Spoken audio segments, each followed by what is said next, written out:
Hello.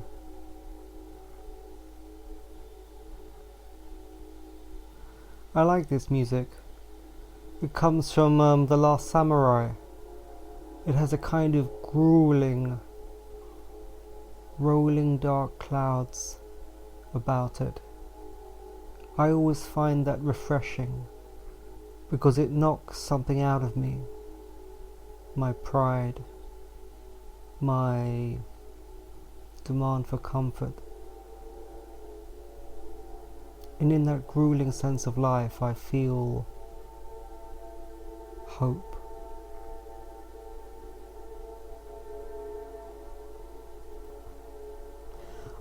I was listening to somebody talk about the fourth way and the problem with the psychological teaching, which is something that Ouspensky and Maurice Nicoll developed.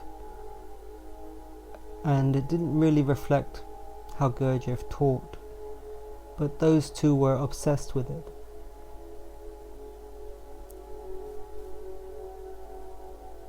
And I wanted to clarify a few things as far as I see.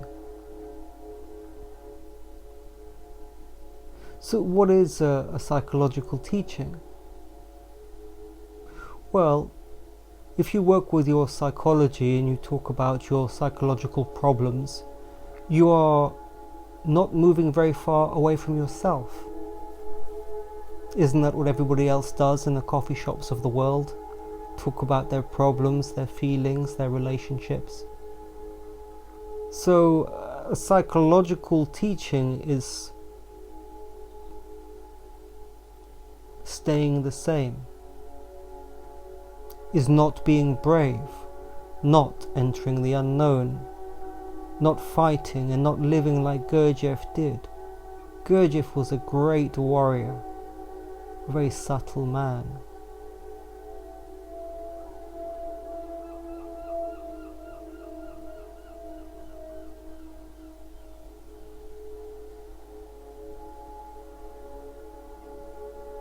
The problem, the crux of it is this, that the human psyche is unconscious. It is a process in the upper part of the body around the head that relates to your image in society. It's just a kind of rat race. What is the rat race? It is the human psyche. It has no end. It is a race with no end.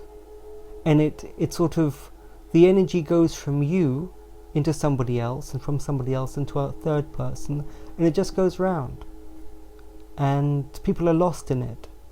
It is a degenerative, draining sphere of energy. However, this is important, is that until a soul is conscious enough to hold his own identity, to be illuminated, to be self-realized, to remember himself, until that point, his identity has to be carried by something else, by the physical body. If you didn't have a physical body, and because you cannot maintain your identity yourself, you would perish.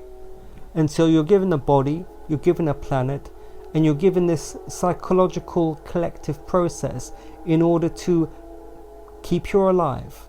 It is a keep alive system for a soul that is not self-realized. In the same way that a child is kept alive by the mother, by the breasts and the milk, and earlier on inside the womb, the phases of development. You could say that in terms of the phases of development of a human being, one phase is in the womb, a second phase is outside of the womb but tethered to the mother, or the mother's sustenance, and then a third phase is when the child leaves. So I'm sure you recognize that this stepping is just another octave but the octave is critical for the functioning of the universe. If, for instance, an entity, after it entered the universe, decayed uniformly, it would not have enough stability to interact with other entities. And so the octave allows it to fulfill its decay according to the octave, but in discrete steps, and in each step there is a relative stability. So if there is an entity that is in Fa, it can interact with another entity from its Fa, from its position of stability. You see, and the universe would not exist as it does if there was a uniform and continuous decay. It decays in steps. So that's very important. The goal of the teaching is to discover your real identity, and that comes from the triam as a kamno in the middle story. So that's how Gurdjieff taught.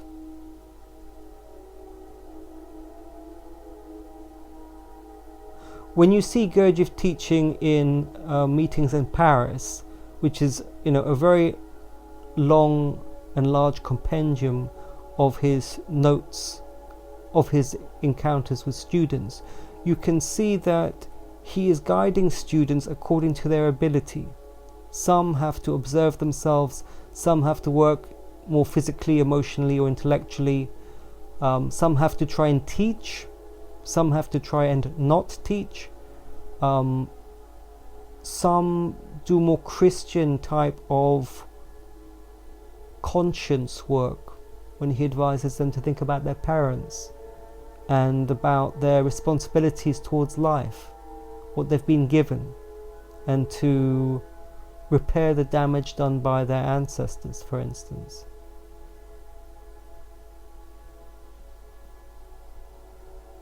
None of that is really the psychological teaching that Nicole and Ouspensky promoted. Ouspensky was a man with a lot of power, and he really should have entered the Buddhist path. That's how I look upon it. That's what he was looking for. As he said to Gurdjieff, he was looking for cosmic consciousness. He liked to hang around with barons and princesses and so on, and live that kind of life. And I don't know how it would have worked out for him to wear an orange robe and have a guru. So that was his problem. The psyche, like all the parts of the soul, can finally be transformed. You can experience the soul through it, but it's not a good place to start. If a human being could reach the goal through the psyche, then humanity would have been saved a long time ago, because they all live in their psyches. But it's not working.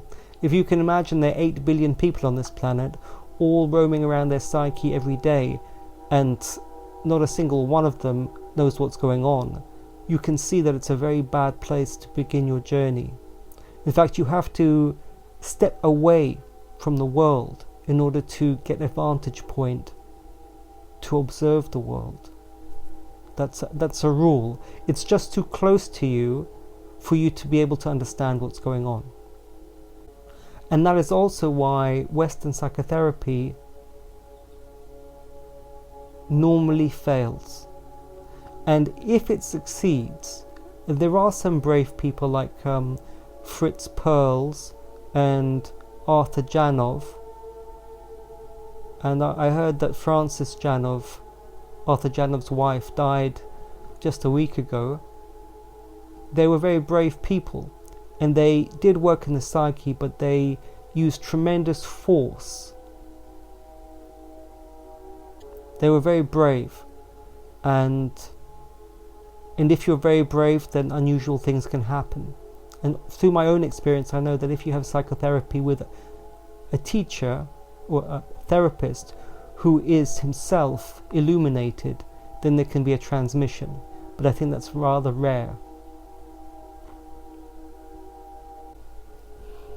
The last thing I wanted to talk about was recycling. Something we hear about a lot these days with the environmental movement. And I was reading the other day about fiberglass and how it's recycled, how it's ground down or burnt, incinerated. But the thing about this world that we live in is that it is automatically recycled. This whole world is a world beneath the threshold of real identity. It's a place, it's like a birthing chamber for souls, a painful journey.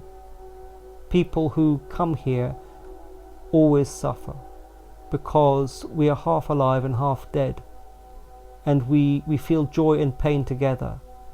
And let's say, in the best case, this will be the last time it's this bad. That is a very good way to look at this world, that this world is extremely painful, arduous and tortuous, but it will never be this bad again if you cross. So you have to be very brave, push through to the end, like a good man, like a brave soul. You have to cross this world. It is painful. I can promise you that pain is coming, and it will be painful at the end.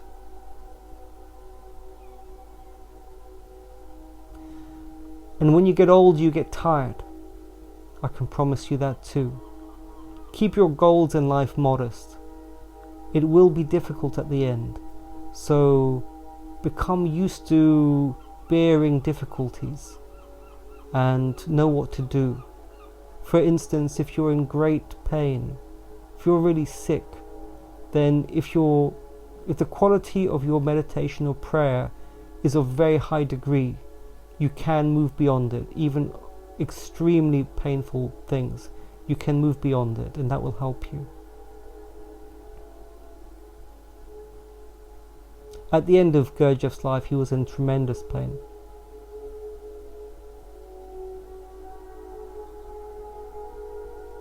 But going back to recycling,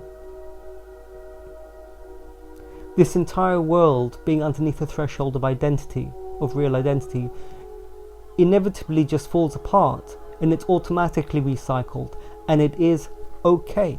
It is okay that we make a big mess, because the entire world is recycled. It's a kind of mirage.